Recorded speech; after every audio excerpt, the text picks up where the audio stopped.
a very warm welcome to you, and it's an honor to have you at our platform to learn from your journey and to draw an inspiration from the amazing work that you've been doing.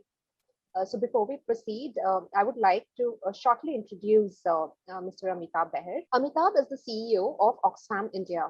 He's passionate about governance accountability, social and economic equality, and citizen participation. Over the years, he has worked on building people-centric campaigns, alliances for social justice, and linking micro-activism to macro changes.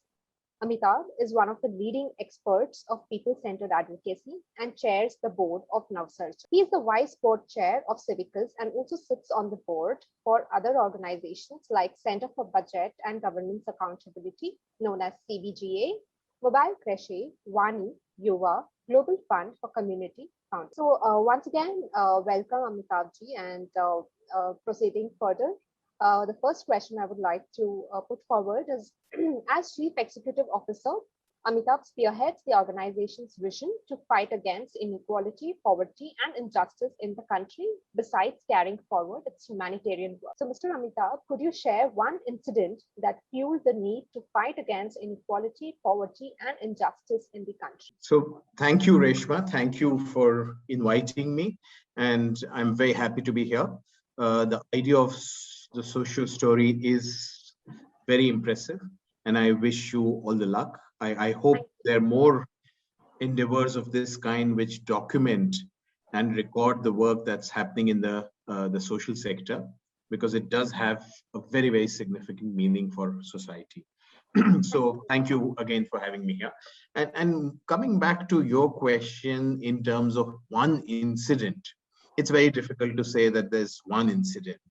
But let's just, as a conversation starter, give you a data from our 2017 report. And the 2017 report told us that in India, literally 9 individuals, the top 9 richest individuals in this country, and surprisingly, not surprisingly, I would say, all men, there were no women in the top 9, had more wealth than 50% of the Indian population. So let me, let's just ensure that it sinks in. 9 people on one side had more wealth than around 65 crore people of this country. That's the level of inequality we are living with. This is an absolutely obscene inequality, and this is unacceptable. And it gets manifested in multiple forms. And therefore, I would say just this data itself is enough for anybody to wake up. And it really does not matter in terms of on which side of the political spectrum you sit.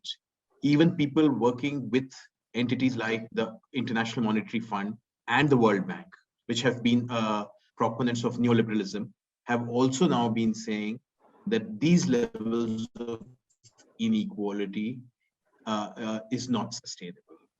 And therefore, as Oxfam globally and in India, we're deeply committed to ensuring a more equal society. So, I would just say that getting one incident is difficult, but just the data is why inequality is so critical for all of us. Correct.